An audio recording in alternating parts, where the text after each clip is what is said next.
Hi friends, welcome back to Ritesh YouTube channel. ಬನ್ನಿ ಇವತ್ತು ಆಲೂ paneer gravy ಮಾಡೋದು ಹೆಂಗೆ ಅಂತ ತೋರಿಸ್ಕೊಡ್ತೀನಿ ನಿಮಗೆ. ಪನ್ನೀರು, ಬೇಯಿಸಿರೋಂಥ ಬಟಾಣಿ, ಬೇಯಿಸಿರೋಂಥ ಆಲೂಗೆಡ್ಡೆ, ಶುಂಠಿ ಬೆಳ್ಳುಳ್ಳಿ ಪೇಸ್ಟು, ಟೊಮೊಟೊ 2 ಹಾಕಿ ಪೇಸ್ಟ್ ಮಾಡಿದ್ದೀನಿ, ಈರುಳ್ಳಿ 2 ಹಾಕಿ ಪೇಸ್ಟ್ ಮಾಡಿಟ್ಟಿದ್ದೀನಿ, ಕಾಯಿ ಮತ್ತು ಗೋಡಂಬಿ ಒಂದು 8, ಕಾಯಿ 1-2 ಸ್ಪೂನಷ್ಟು ಹಾಕಿ ಪೇಸ್ಟ್ ಮಾಡಿದ್ದೀನಿ, ಹಸಿಮೆಣ್ಸಿನ್ಕಾಯಿ, ಕೊತ್ತಂಬರಿ ಸೊಪ್ಪು, ಕಸ್ತೂರಿ ಮೆಂತಿ, ಮೆಣಸಿನ್ಕಾಯಿ ಪುಡಿ, ಧನಿಯಾ ಪುಡಿ, ಅರಿಶಿಣದ ಪುಡಿ ಹಾಕಿ ರೆಡಿ ಮಾಡಿ ಇಟ್ಟಿದ್ದೀನಿ. ಬನ್ನಿ ಇವಾಗ ಪನ್ನೀರನ್ನ ಫ್ರೈ ಮಾಡ್ಕೊಳ್ಳೋಣ.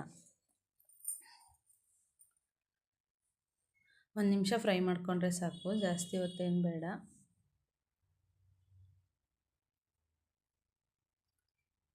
ಇವಾಗ ಅದೇ ಎಣ್ಣೆಗೆ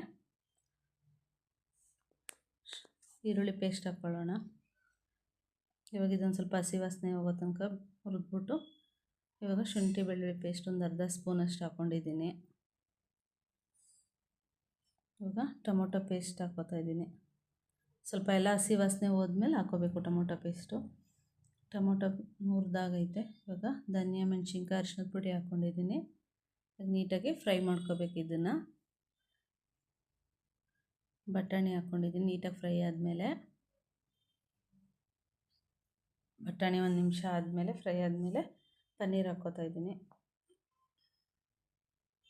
ಪನ್ನೀರ್ ಹಾಕಿ ಸ್ವಲ್ಪ ಎಣ್ಣೆ ಬಿಡೋ ತನಕ ಫ್ರೈ ಮಾಡ್ಕೊಂಡಿದ್ದೀನಿ. ಇವಾಗ ಕಾಯಿ ಮತ್ತು ಗೋಡಂಬಿ ಪೇಸ್ಟ್ ಹಾಕ್ಕೊಂಡಿದ್ದೀನಿ.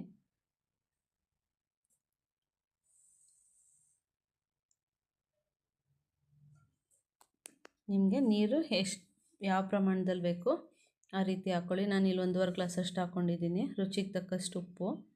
ಇವಾಗ ನೀಟಾಗಿ ಬೇಯಿಸ್ಕೊಳ್ಳೋಣ. ಇವಾಗ ಇದನ್ನು ಒಂದು 5 ನಿಮಿಷ ಬೆಂದಾದಮೇಲೆ ಆಲೂಗೆಡ್ಡೆ, ಕಸ್ತೂರಿ ಮೆಂತಿ, ಹಸಿಮೆಣ್ಸಿನ್ಕಾಯಿ, ಕೊತ್ತಂಬರಿ ಸೊಪ್ಪು ಹಾಕ್ಬಿಟ್ಟು ನೀಟಾಗಿ ಮಿಕ್ಸ್ ಮಾಡ್ಬಿಟ್ಟು ಮತ್ತೆ ಒಂದು 5 ನಿಮಿಷ ಬೇಯಿಸ್ಕೋಬೇಕು.